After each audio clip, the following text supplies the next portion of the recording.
How to play Call That a Master Race by me, Grant Sharkey. Hi! The first thing you do when you're about to play Call That a Master Race on a stage is to acknowledge the venue and the fact that it's a place of diversity where music and all sorts of genres, all sorts of different people can exist all at once, living in harmony, possibly in syncopated time as well. The second thing you have to do is to acknowledge the fact that this song is about how bass players are better than Nazis. Now, I thought this was something we all learned at school, but it seems to be, with the rise of Nazis happening again, it seems to be forgotten a little bit that bass players are much better than Nazis. The thing you have to do is to ask the audience who here is a bass player, and then you'll find out there are a few there, and then you say, who here is a Nazi? And if everyone says no, then they're all bass players by default. That's the way it works.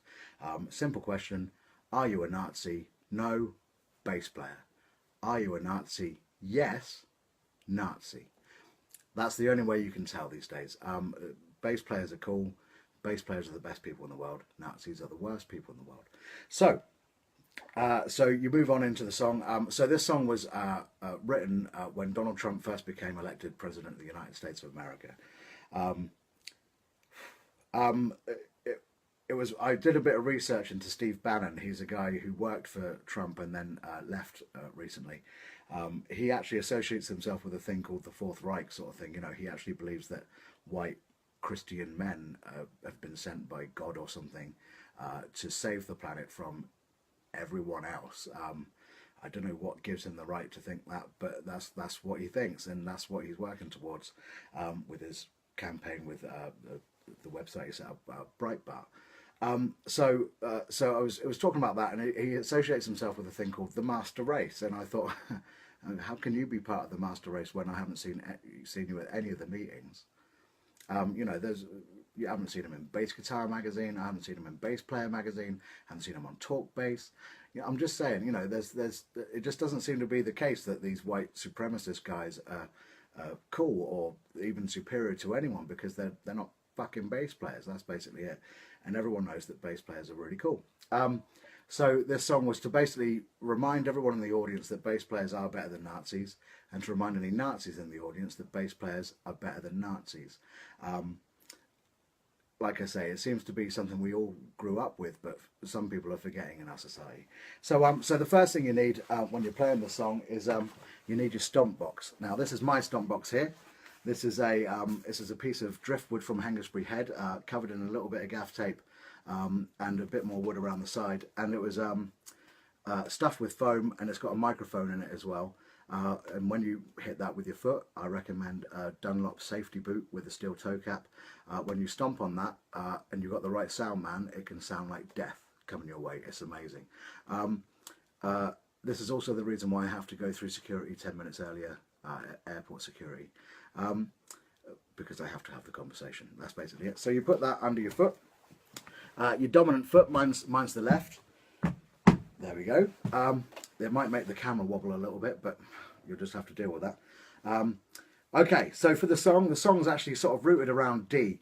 One of those things there, it starts off actually on the higher D with an open D, and then the riff itself is D with a fifth, D with a fourth, D with a third, D with a fourth. So it can be played in two different positions. One's the high up,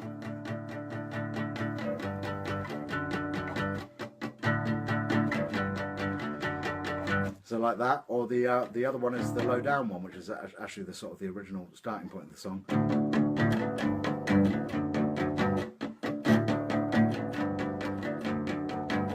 And then at the end of the verses, there's this thing where it sort of goes to an A, so like a proper rock and roll thing. It just goes to an A with an octave.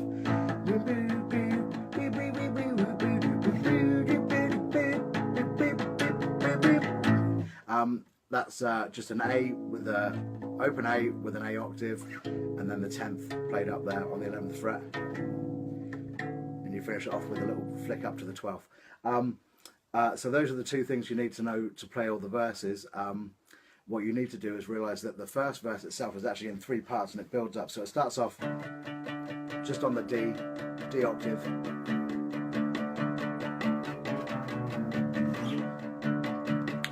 okay, and then you bring the stop box in sort of on the third part of the first verse. I guess you've probably heard of the alternative right. Men who are defined by all the things they don't like. Women, gays and Muslims seem to give them a fright. They shiver at night, even if they are white. They love to talk all day about the things that they hate. Maybe that's the reason why they can't get a date. Caught up in a spiral of perpetual rage. They're not getting laid unless the victim is paid. Ugly, ugly, ugly fellas inside and out. I'm gonna take some time right now to help these guys out. Now, I'm no Casanova, but I've been about. There's no need to pout or grizzle or shout. You need sex and women with taste if you're gonna make the babies to build a master race. I find people wanna kiss my balls and face when I'm compassionate and funny and playing a bass. So what you'll find there is basically it sets out the stool a little bit. It sort of says, right, so the alternative right are men who are defined by things they don't like. That's essentially it. That's all they are. They're just people who basically look around and go, nope, don't like that, don't like that, don't like that. And rather than just taking a little bit of a perspective pill and sort of just going, oh, right, okay, well, there's nothing I can really do about that. They've decided that they can do something about it, but they can't. Yeah, essentially they're sort of deluded folk. It goes on about the fact that they're caught up with hatred, and that maybe might make them slightly unattractive to the opposite sex, which is then sort of put into a place where you kind of need sex to make a master race. So the fact that they're so full of hatred and the fact that they're not getting laid means they're also completely fucking up their own agenda. That's the way I see it. So and obviously being bass players as well, we're the sexiest people on the stage. We all know that part. But are we the most intelligent, and are we the most philosophical, and are we the most reliable? Are we the most caring people on the stage? Yes, we are.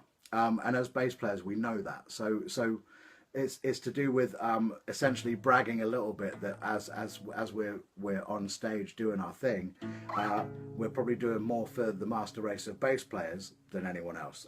That's just basically it. We are the superior species on the planet. Fact. And so remember that as it's going on. You need sex and women with taste if you're gonna make the babies to build a master race. I find people wanna kiss my balls and face when I'm compassionate and funny and playing a bass. Second verse. I didn't go to college, haven't got a degree. The letters after my name are E, A, D and G. I suggest you try and be a little like me, Bootsy and Lemmy, and then you will see something happens to the world when a bass is played. Vibrations travel through the air and into your brains. Before you even know it, your hips start to sway, and then you're a slave to the bass line you crave. Bow down to your superiors. We rule with funk, not fear and mayhem. You want peeps to know you're serious. I suggest you go home and study Larry Graham. I'm not bragging that we're better than you, although deep down inside you know that it's true. And the thought is probably making you blue. Well, boo-hoo-hoo-hoo, we're still better than you. So that bit there, the second verse is essentially sort of saying, look, I didn't go to college, I didn't go to university, I didn't go to through much education, but I am an intelligent guy, because there seems to be this anti-intellectual thing with the alt-right to sort of say, well, they're students, so they will be bloody all clever and multicultural and stuff like that. I didn't go to university, but I do read books. That's basically it, and I'm not a dick because I'm a bass player, but. So this whole anti-intellectual argument that the alt-left or whatever they're trying to call it are just students or whatever, completely not true. We're just bass players. So it goes into that. It goes into the fact that you should be a little bit like me and Bootsy and Lemmy. That's Bootsy Collins, and it's a famous rubber band. Bootsy's awesome. Lemmy was awesome. Rest in peace, man. If you want to be like Bootsy Collins and Lemmy, pick up a bass. Don't pick up a swastika. or a tiki torch or whatever it is. That's the little thing there. And then it goes into bow down to your superiors. We rule with funk, not fear and mayhem. If you want peeps to know you're serious, I suggest you go home and study Larry Graham. If you don't know Larry Graham was the bass player for Sly and the Family Stone, and he was the bass player in Graham Central Station. He's also an amazing singer as well. Proper guy. He's just awesome, absolutely hilarious. I recommend you just check out lots of videos of him. Part of the joking around with this song is to talk about the fact that if Donald Trump was given a bass and a Sly and the Family Stone record when he was a kid, he wouldn't be such a dick. That's basic. I am everyday people. Yeah, yeah. If he had that going on, imagine President Trump as a bass player. I mean, he'd be awesome. Absolutely awesome. But he's not. He's not a bass player. So it goes into that. Then it goes into this little middle eight thing. It's just like a pump-in sort of D down to a G. And then it goes again. Then it goes up to an A.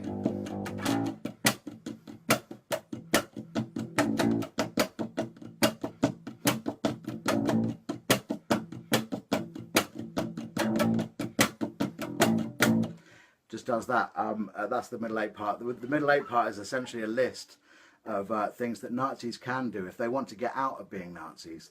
It's just a little list of things they can do to sort of learn how to become a bass player, where to get the heritage from, where they can find it in their hearts to pick up a bass and start moving people properly.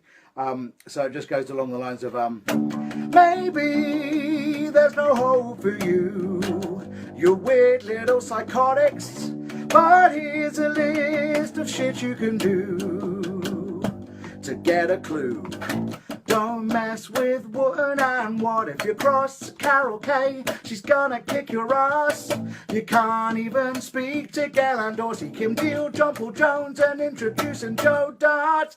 Now there's a list of lots and lots of bass players to check out. There's Victor Wooten, who's an amazing technical bass player, one of the finest bass players out there. Mike Watt, who's like a hero of mine, who's like a DIY bass player.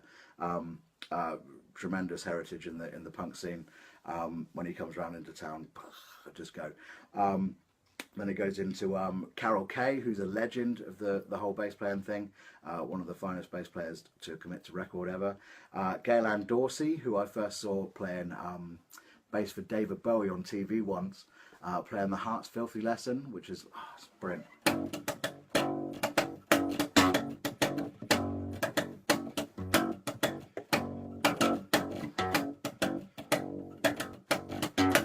Oh, Ramona! Brilliant song, and I fell in love with her straight away.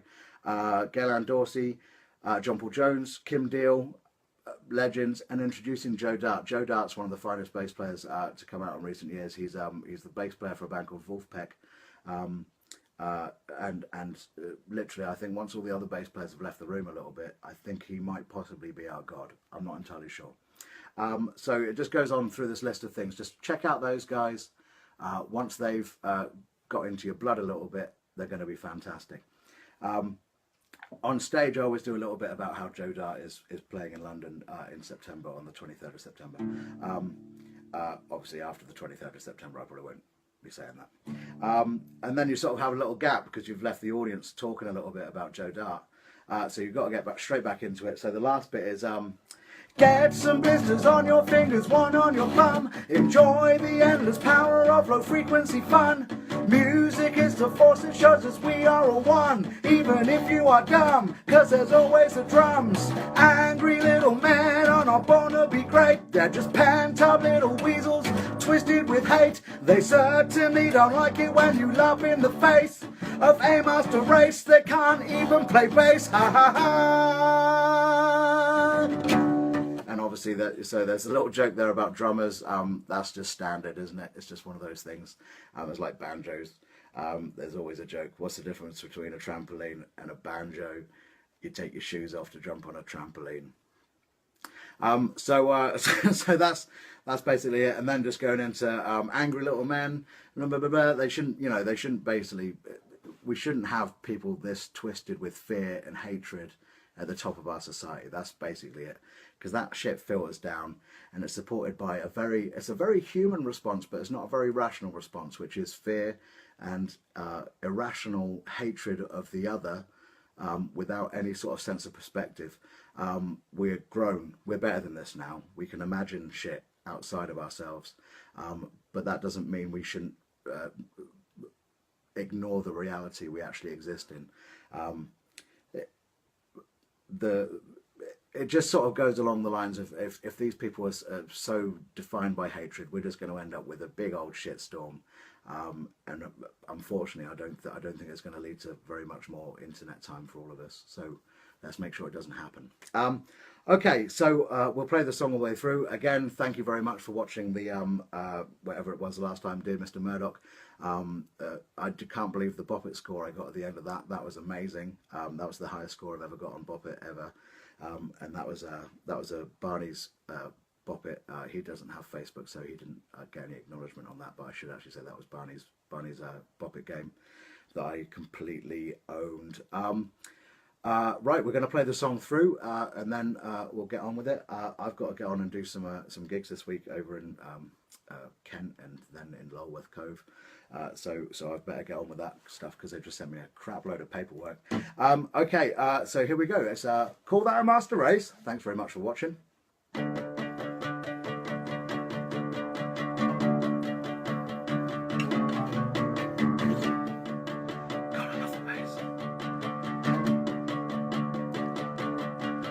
I guess you've probably heard of the alternative right. Men who are defined by all the things they don't like. Women, gays and Muslims seem to give them a fright. They shiver at night, even if they are white. They love to talk all day about the things that they hate. Maybe that's the reason why they can't get a date. Caught up in a spiral of perpetual rage. They're not getting laid unless the victim is paid. Ugly, ugly, ugly fellas inside and out. I'm gonna take some time right now to help these guys out. Now, I'm no Casanova, but I've been about. There's no need to pout or grizzle or shout. You need sex and women with taste if you're gonna make the babies to build a master race. I find people wanna kiss my balls and face when I'm compassionate and funny and playing a bass. I didn't go to college, haven't got a degree. The letters after my name, i.e. A, D and G. I suggest you try and be a little like me, Bootsy and Lemmy, and then you will see something happens to the world when a bass is played. Vibrations travel through the air and into your brains. Before you even know it, your hips start to sway, and then you're a slave to the bass line you crave. Bow down to your superiors. We roll with funk, not fear and mayhem. You want peeps to know you're serious. I suggest you go home and study Larry Graham. I'm not bragging that we're better than you, although deep down inside you know that it's true. And the thought is probably making you blue. Well, boo-hoo-hoo-hoo, we're still better than you. Maybe there's no hope for you, you weird little psychotics. But here's a list of shit you can do to get a clue. Don't mess with wood, and what if you cross Carol Kay? She's gonna kick your ass. You can't even speak to Gail Dorsey, Kim Deal, John Paul Jones, and introducing Joe Dart. Get some blisters on your fingers, one on your thumb. Enjoy the endless power of low frequency fun. Music is the force that shows us we are all one, even if you are dumb, cause there's always a drums. Angry little men are not born to be great. They're just pent up little weasels, twisted with hate. They certainly don't like it when you laugh in the face of a master race. They can't even play bass, ha ha ha.